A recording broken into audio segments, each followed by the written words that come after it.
Jake was sitting in Mindy's on Broadway and 48th eating cheesecake when the most beautiful broad he'd ever seen walked into the bar. When she got up, he threw her a glance. She dropped it, so he threw her another. This time it caught her eye. How's this, grab your doll face? Dinner at Cellini's, back to my place for a nightcap, and you can have the pink one with the pom-pom. Then we can watch Dawn break over New York City. Don't be daft. We live in Pudsey. Shut up and finish it 1080. 1080 double fermented cider for guys and dolls from Strongbow. There's nothing wrong with Pudsey. Well, perhaps that's overstating it a little, isn't it? The write-in competition this week is fairly straightforward. I simply want to know who used to present the television quiz game Take Your Pick. If you know the answer to that, get it to me on a sealed-down envelope, in a letter, or on a postcard. And it is Allan Beswick, Red Rose Radio, P.O. Box 301 Preston, PR1 1YE. The first correct answer out of the hat on Saturday morning wins the top 10 singles from next Sunday's network chart. It's as simple as that. As easy as falling off a log, as they say. Don't forget that address for the Blackburn and Darwen Anti-Apartheid Group. That is the Anti-Apartheid Group, care of Trades Club, St Peter's Street, Blackburn. And we'll have it read for you. This is Black, quite appropriate I suppose, sorry, and Sweetest Smile. When you say these jokes before you realise what they mean. Must be made of clay. 'Cause everyone said it would be broken someday.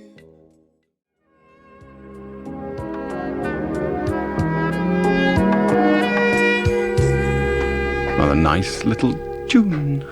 I suppose they've been grossly offended describing their tune that they've been up all night writing as nice. There it is. It's too late. One cannot withdraw it.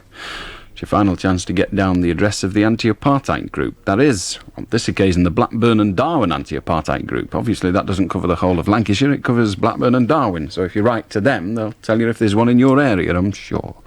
So it's the Anti-Apartheid Group, care of the Trades Club, St Peter's Street, Blackburn. And thanks very much to Phil Riley to come in and tell us about it. If you want to join us on the phone in, the lines will be open immediately after the 11 o'clock news on Preston 56 1000.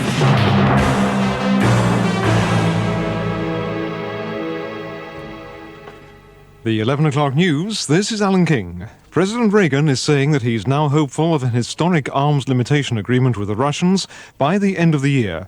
His negotiators have been meeting the Soviets in Geneva, and he says he'd like to have a summit soon with Mikhail Gorbachev to discuss a treaty banning all medium and short-range missiles. There's still much to do in Geneva, but I'm heartened that the climate is now receptive to an historic proposal of this type. The United States is proud to be in a position to make this proposal. It's been revealed that a Scotland Yard detective found shot dead today had been deeply involved in the investigation into the £26 million Brinksmed bullion robbery. The body of Detective Constable Alan Holmes was found in his back garden with a 12-bore shotgun lying by his side. A senior law lord has likened the government's attempts to suppress Peter Wright's spycatcher allegations to the kind of censorship imposed by the Soviet government. Lord Brandon said nothing made the courts more of an ass than making orders which did not serve any useful purpose. Tim Crook reports. Lord Brandon likened the Spycatcher book to those smuggled into the Soviet Union. He said it is not a very happy picture at all. He told the Attorney General's lawyer, "You want to oppose the kind of censorship the Soviet government imposes." Lord Bridge said, "That is a pretty startling fetter on the freedom of the press." Lord Templeman said senior officers of the security services were so obsessed by secrecy they would not come to court to say what damage the Wright book would cause. The hearing continues tomorrow. Tim Crook, IRN, the House of Lords. The lifeguards captain accused of smuggling cannabis from Ibiza to Sweden in his brother's car says he's never even smoked the drug. Captain Simon Haywood has been giving evidence on the first day of his trial in Stockholm. Lindsay Taylor reports. In a confident, well-spoken voice, Captain Haywood told the court he'd been out one evening on his own in Ibiza when he'd met some of his brother's friends. After several drinks, they'd told him they'd been smoking dope and asked him if he'd like some. "I said I didn't want any. I don't smoke that sort of stuff," he said. "I don't even smoke tobacco." Captain Haywood says that was the only time on Ibiza he'd ever seen cannabis, and he added, "I didn't ever really see it. It was referred to." Lindsay Taylor, IRN, Sweden. West German teenage pilot Matthias Rust faces 10 years imprisonment for flying his light plane on an unauthorized flight from Helsinki to Moscow 2 months ago. Rust has been charged with illegal entry into the Soviet Union, violation of flight rules, and malicious hooliganism. His undetected flight across some of Russia's most security-sensitive areas embarrassed the Kremlin and led to a number of top resignations. Italy has a new government, the 47th since the end of World War II, and it'll be led by the country's youngest Prime Minister ever, Giovanni Goria, who turns 44 on Thursday. The announcement of the new government ends 5 months of political crisis in the country. Independent Radio News. The weather tonight in London, it'll fall in central London to 14 Celsius. No, it won't. It'll fall down to 14. In central London, it will be 16. And a rather muggy and humid night. Tomorrow, rain in the morning, much brighter by afternoon, although a rather cooler day, reaching just 19 degrees. And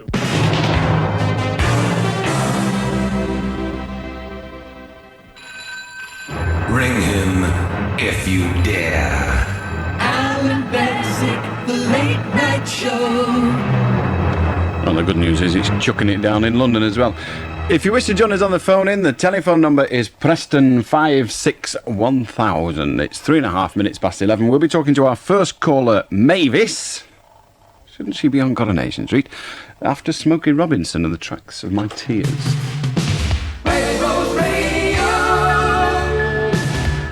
I suppose it's about right, really. Having a little weep. Boo-hoo.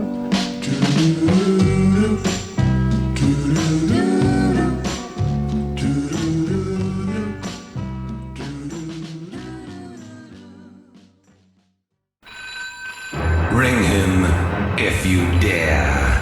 Allan Beswick, the late night show. And the telephone number is Preston 561,000. How do, Mavis? Hello, Alan. I feel that I have to talk to you about it regarding the caller last night. She was complaining about the Jehovah's Witnesses. Yes. I'm not a Jehovah's Witness. My son is. I have been involved with them over the years, on and off for about 12 years. And they are very sincere in what they believe. Now, the point is really, this gentleman who was left at the door, if you remember, surely he hadn't had an option to say, the time isn't quite right at the moment. I'd say goodbye, I'm not interested, or... Can I just stop you a sec, Mavis? I'm not interrupting your line of thought for long, I hope. What I'm going to ask you to do is stay on the line and Rod will ring you back again on a different line. So stay where you are, Rod will talk to you, get your number, and we'll ring you back, because that line is appalling. We can hardly hear you. It is. All right, love, so you stay where you are now, Rod will talk to you, and then we'll get a different line and we'll ring you back again. How do, Martha? How do, Alan? Can I do you for? You can do me for nothing. You were on about motorway last night on the radio. Yes. About passing a test on the motorway. How can you pass somebody on a test on the motorway? Well, you can't at the moment. What we were discussing last evening was it might be a good idea if you could, so that once you've passed your test on ordinary roads, you were then entitled to go on the motorway, but with some signature, some way of knowing that you're not yet qualified on the motorway, like an N letter or something. You could only go on with a fully qualified driver, and then after some time you would take another test just on your ability or otherwise to drive on the motorway. But would you have an extra licence for that? Or would you wouldn't have an extra licence, but what you would have was the first, say, 12 months of your licence, you would have it as a restricted licence, and then once you'd passed your test fully, you would have a full licence. So the provisional licence would be endorsed by, say, the examiner, who would say, pass test on such and such a date and a stamp and all that rubbish. And then in 12 months' time, you would have to, by then, have passed a test on the motorway. Because I went on the motorway when I was learning to drive. Well, you shouldn't have done. Well, I did. Well, just because you're a criminal, you don't want to come on here shouting about it, you might get arrested. No, but it wasn't in this country.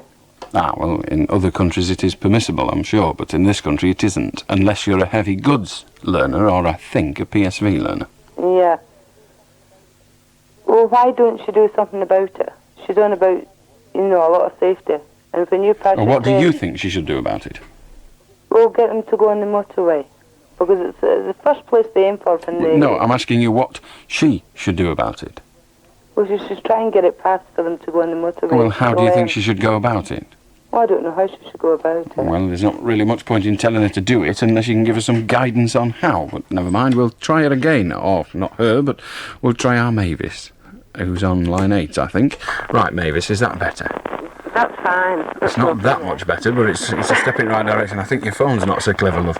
Right, you were talking about the Jehovah's Witnesses. I'm going to keep you fairly short, because your line is still quite bad. That's right, Go on. yes. Nobody took up, I hung on hoping somebody would reply to the lady, who was condemning them. And you did say they were reprobates. I was quite surprised, Alan. They are nice people. They're very sincere in what they believe, although I'm not a Jehovah's Witness myself. Well, just a minute. I didn't condemn them as reprobates entirely. I said there was a particular policy of them that rendered them reprobates, and that is their belief, religious or otherwise, that they should let babies die for the want of some blood. They do sincerely believe in their readings, Alan, that this is correct. Well, yes, Now, I'm sure they do believe. This is the only reason I won't become a Jehovah. 95% of what they preach, I do believe. Fine, but unfortunately... 5%, I'm not quite sure, Alan. I mean, you can't say, no, this isn't right. I'm not quite sure, but really it's about the man who was stood on the doorstep. They were kept on the doorstep. Well, just a minute. You said I called them reprobates, and I did, but I call them reprobates for a particular policy, a particular belief, and that belief is that babies should die when their lives can be saved. And I'm sorry, I cannot ever accept, I'm prepared to try, but I cannot yet accept that... Have you read the teachings, Alan? No, I haven't, and if someone wants to come on and tell me about those teachings, other than pounding on my front door when they'll be given short shrift if they bother to get an answer, but if someone would like to come on and justify that policy of letting babies die for the want of some blood, then I'll be able to listen, and maybe they'll be able to convince me, but I have acute doubts. Yeah, you see, Alan, this is just one issue, isn't it? That Well, it's quite an important one if you happen to be a dying baby. But do you know any other religions who... I mean, the churches are empty, aren't they? Yes. You can go in any kingdom hall. They have 4 meetings a week, and they're full, Alan, believe you me. Fine, I don't care and how on full a they are, Sunday, well, so many people I don't must care. believe, Well, mustn't fine, they? I'm not suggesting that they don't believe. What I'm saying is that one of their beliefs, in my view, is fundamentally unacceptable. Well, I had the same thoughts as you, Alan, so I'm not saying anything about what, you think. But the thing is, this gentleman, this lady said this gentleman was stood at the door, he'd just had a bath, as far as I could tell, and he was freezing, and they kept him for... And he was blind. Yes. But surely this gentleman, they are understanding people. Surely this Well, they're gentleman... not all. Well, I do know a lot, Alan. I don't care how many you know, they are not all understanding people. Some of them stand at the door and won't let you go. They don't have any trouble me getting away, because if I have to, I tell them where to get off. Yeah. Well, But some of them are very, very persistent. My son does go door to door, and he has been told if anybody is busy or they've got company or whatever, if they say at the moment, in fact, they have to say, well, if you're busy, I can come back another time. Or, this is perfectly true, Alan, or if you don't, perhaps you don't want to talk to me, that's fine. Not one of them, I'm sorry, not them. one person, not one Jehovah's Witness, and there's been dozens of the damn things, not one of them has ever said to me, if you're busy, I'll come back at another time. Well, that surprises me, Not really, one. Alan. Well, I don't care how much it surprises you. I'm not bothered whether it surprises you. What I'm saying to you is not one has ever said it. A lot of them have said, OK, we'll come back later when I've told them to go away in my inimitable style, like go sell your Bible to some other clown. Yeah. But not ever has anyone ever addressed the conversation or started the conversation of even admitting they're from Jehovah's Witnesses. They do not say, I am a member of the Kingdom Hall of Jehovah's Witness. They say, would you like to buy this, or would you like to read this, or have you considered? They haven't even got the honesty to start off by saying, I am this and I am here to convince you. They have not even got that. They use dirty, underhanded tactics, and I quite honestly cannot see the join between Jehovah's Witness, life insurance and double glazing. They are all the same to me. They want putting in a big truck and shoving down a hole. To dear, dear Alan.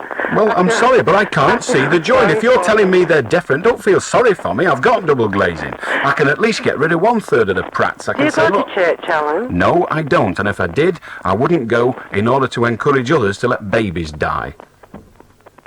Suffer little children to come under me.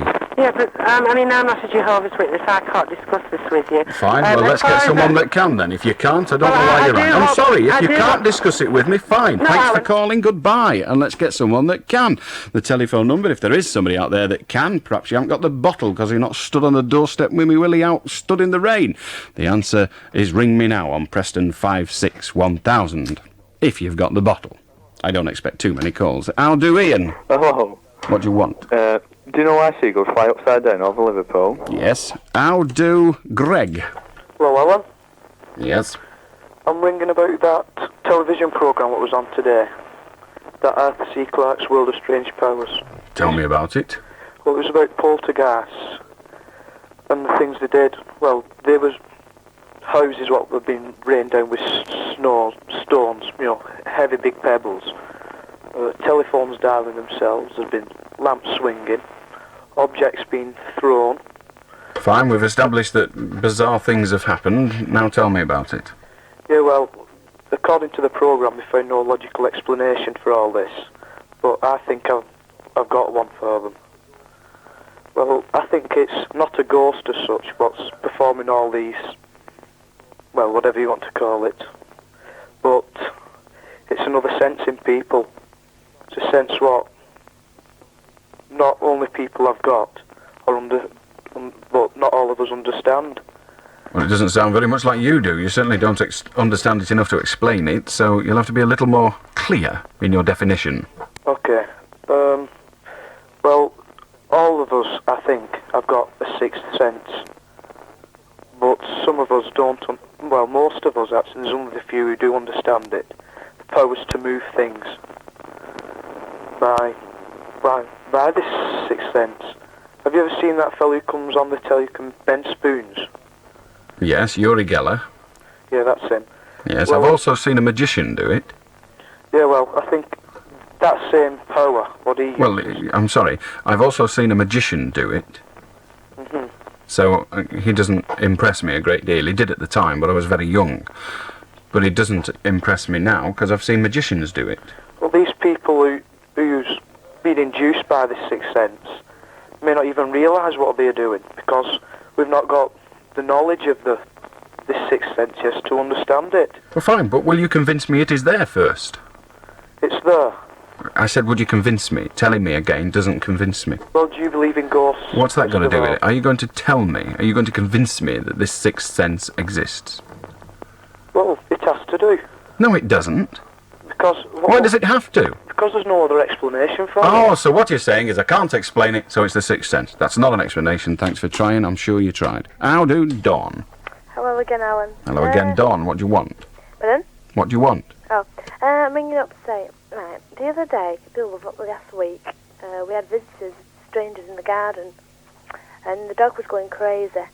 And so my mum said, because it was only me and my mum at the time, and my friend Nicola, and my mum said... I don't want to know your friend's name. Goodbye. How do, Pauline?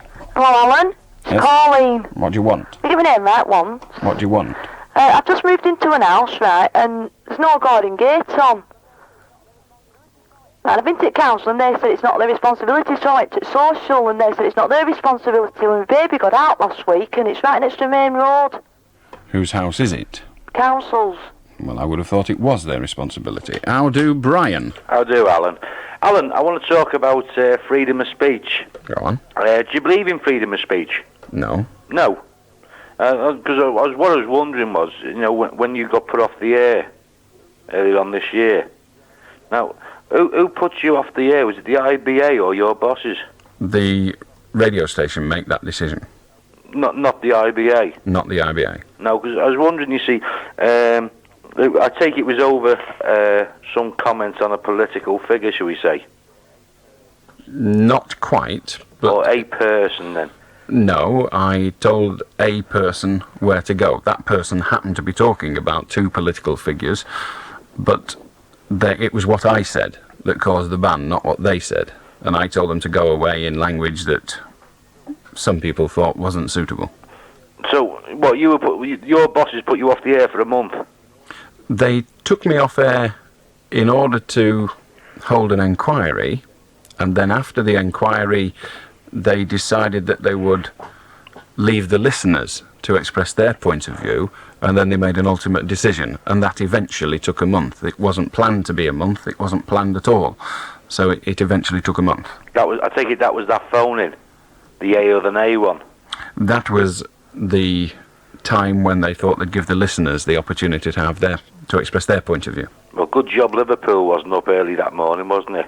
To get the phone numbers. We are told that a lot of people from Liverpool rang, and the predominance was in favour.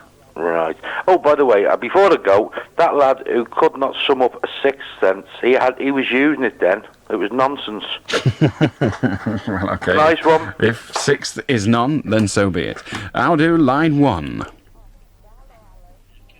Kay. Oh, yeah, hello, Alan. Hello. What I'm ringing about is tonight, a car come through my living room door, and they've got the driver. I don't know what they said to him or anything, but, I mean, we've had to get all the boarding up done, and police have been, and one thing and another. But what I'm wondering about, who do we get all the money from? You know, like, which insurance do we go to, our own property, or the man who was driving the car?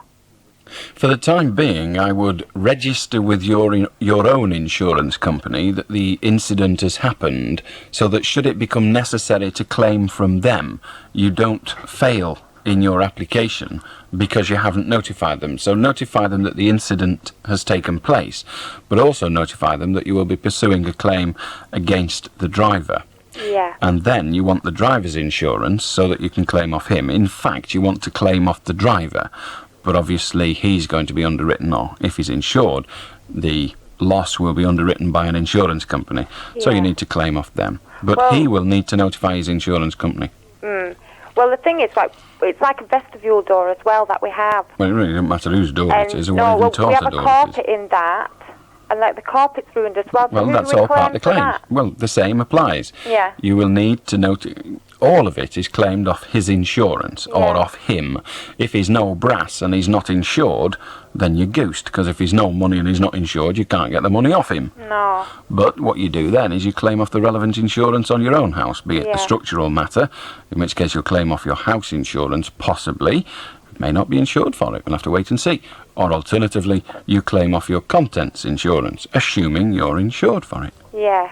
Okay, as long as we know how to deal with it. All right. So notify your house contents insurance company, notify your structure insurance company, but also, when you're notifying them in writing, tell them that you are for the time being pursuing a claim against the driver, and you're merely notifying them of the incident should a claim be necessary later. Okay then. All right. Thanks very much. Ta-ra. I'll do line 3. Sarah. Hello? Hello. Hello, Alan. I'd like to talk about radio presenting, please. Go on, then. How many years did it take you to become a radio presenter? Someone once said to me it takes 9 months to become a radio presenter because they are born. Oh. Well, is it on your contract that you sort of have to be ignorant? No, I do that as a habit. Why? I have no choice. Well, do you like being ignorant to people? I've never tried not being, so I don't know. But it makes you look a bit stupid, really, doesn't it? I've no idea. A bank manager doesn't consider me to be stupid. Do you like being hated? I don't care as long as I get paid. You haven't got any friends, have you? I've no idea. Everybody hates you, I'm afraid. Oh, don't be afraid. You're so ignorant, you see. What does ignorant mean? My sister wants What does to ignorant strangle mean? you. What does ignorant mean? I don't know, because... You don't know, and I'm ignorant, good night. I'll do Charles. Hi, Al. Did you see the cricket earlier? I saw about the last 2 overs. Oh, that's not very good. Well, I reckon that if the Pakis hadn't stopped cheating and wasting time... If the what? If the Pakistanis hadn't stopped... If they'd have stopped cheating and wasting lots of time, England have had enough overs left to win the match. That's arguable, but also we could argue that if the Pakistanis had played the game in accordance with your rules, your regulations, they wouldn't have had a team at all. What? Well, if they've got to make do with what you say is the rules, given that you use terms like packies, you probably wouldn't allow them to play the game, because you're just basically an intellectual pygmy who is also a racist pig. How do, Mark? Hello, Alan. Yes? Right, I've got a reasonable explanation for poltergeists. And Good. I've got proof. I'm sure you've got a reasonable explanation. I've got considerable doubt about whether you've got proof. Oh, well, last night, right, I was in this pub, and the roof caved in, and Tom Jones...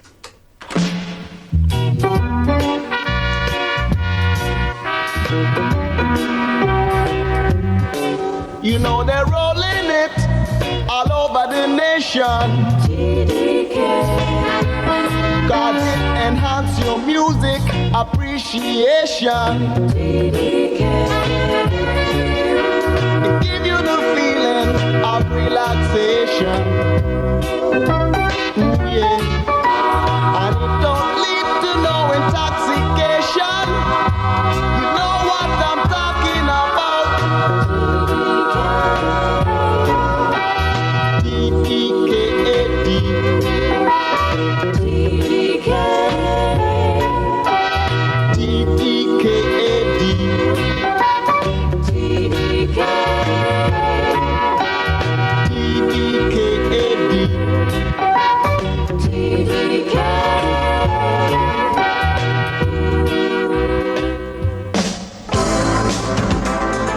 Looking for a great day out? Bring the kids to Morecambe Leisure Park and laze away the day and watch the youngsters splash out in the fantastic outdoor heated pool. It's even got a wave machine. Morecambe Leisure Park. It's fantastic and costs from only £1.50 for a full day out. Phone Morecambe 424444 now for details. And it's even got a wave machine. I love the way he says that. How do, Raymond? Hello, Alan. I'm asking a bit of advice from you.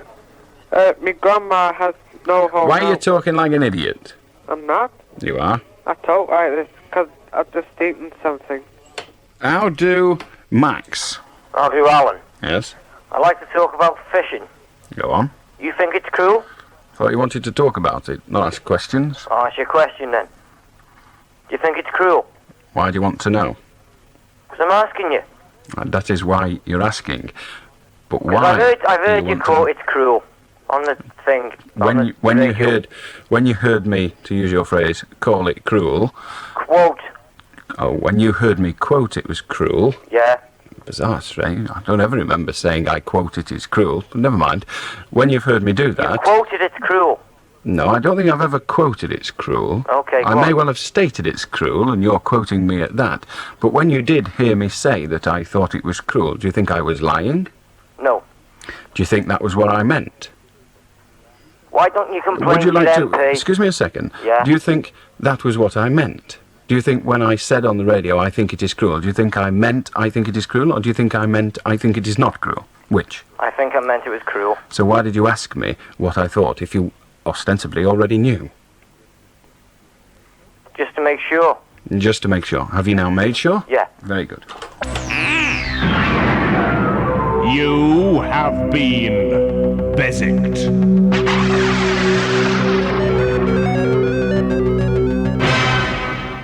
But only because you're a prat. How do, Peter? May the seeds of your fruit be fruit. How do, Matthew? Hello? Yes. I bought a motorbike from a shop, second hand, and there were What, guarantee shop on was it. second hand or the motorcycle? No, the bike was second hand. I see. And there were guarantee on it for 12 months. Engine blew up, and they wouldn't repair it or change it, anything.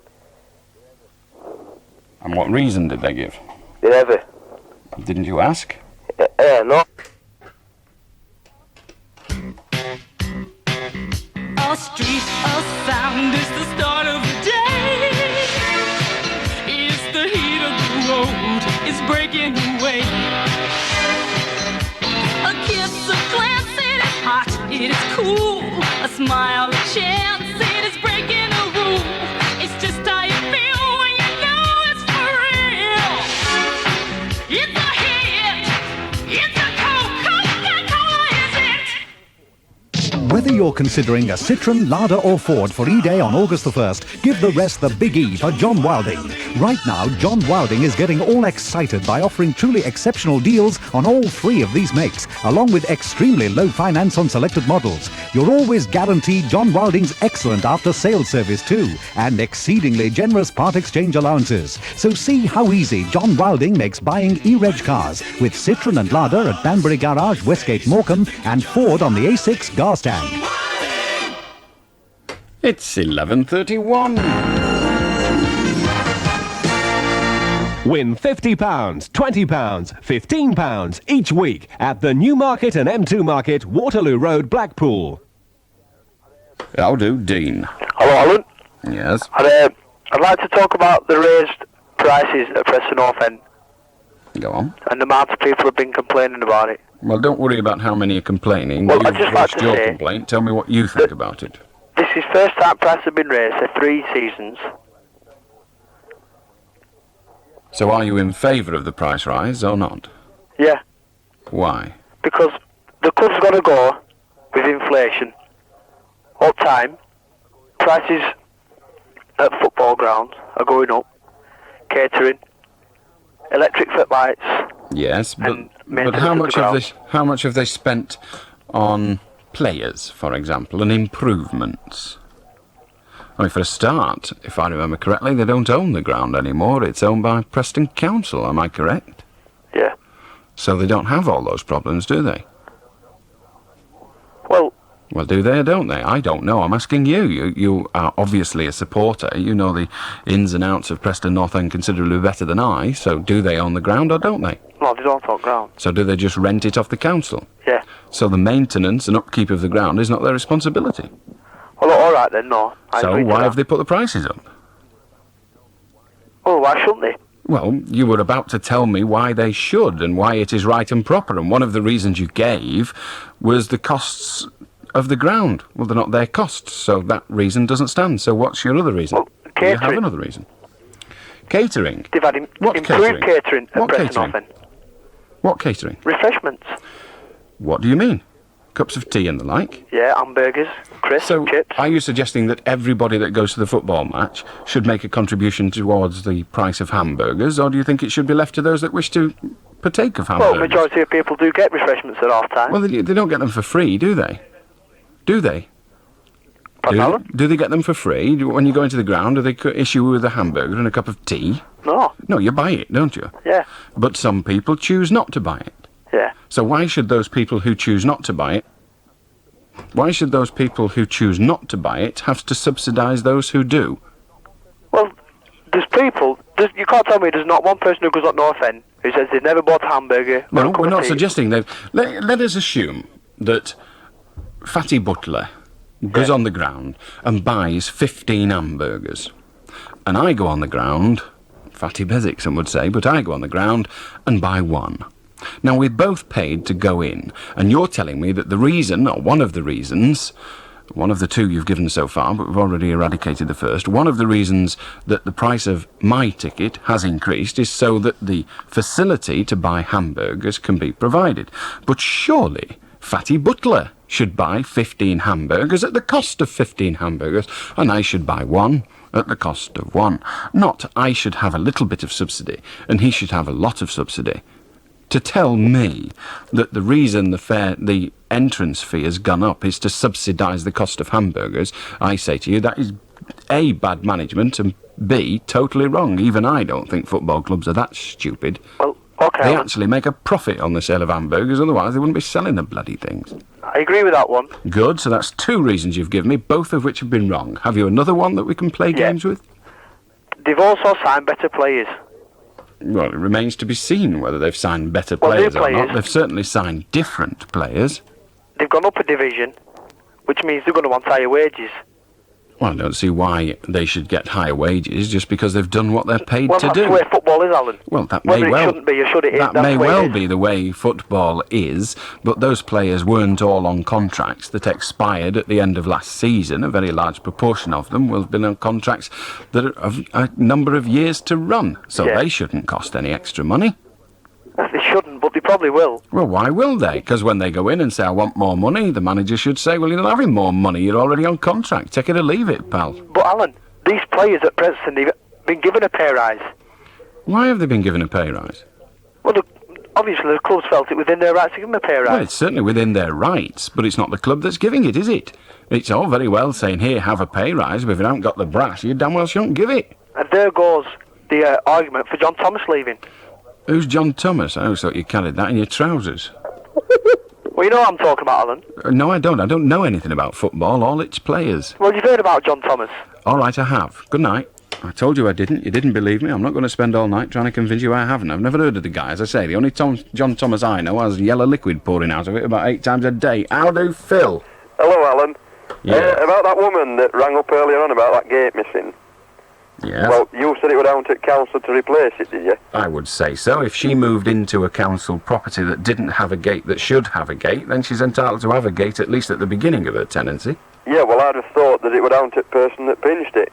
No, it's not down to the person that pinched it. Well, as far as she's concerned, if you rent something, then one of the things that should happen is you should get the car. Let us presume you go to the local garage. Let's say you went to Bradshaw's Rent-A-Car, and you go into Bradshaw's Rent-A-Car, and you say, can I rent that Sierra over there? And they say, yes, you can have it for a week, sir.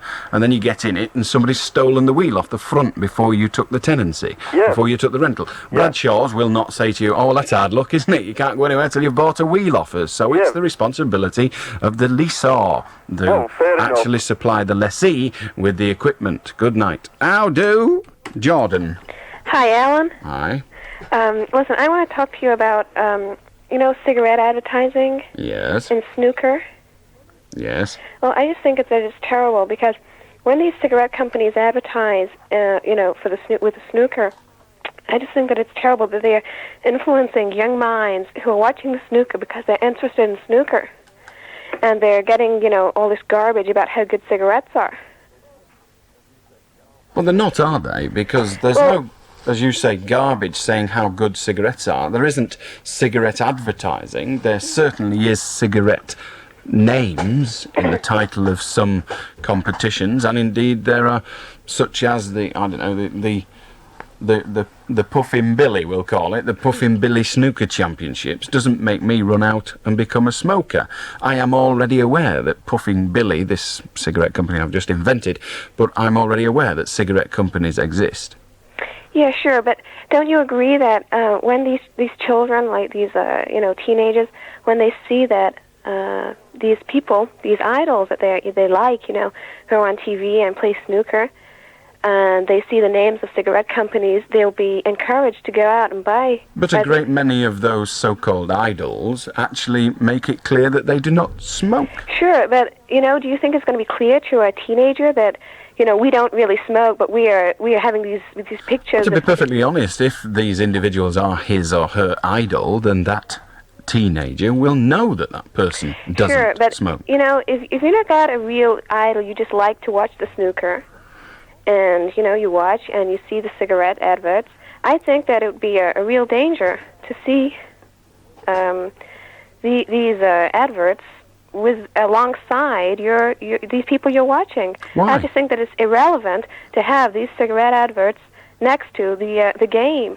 Well, you clearly don't think it's irrelevant, otherwise you wouldn't be expressing the point of view you press. No, I think it's irrelevant that they are there. I don't think that it's irrelevant that they, we should talk about them. I think it's irrelevant that these people pay for them to be there, when they're influencing young minds. Well, I'm sorry, the term irrelevant, as far as I can see, means it doesn't matter.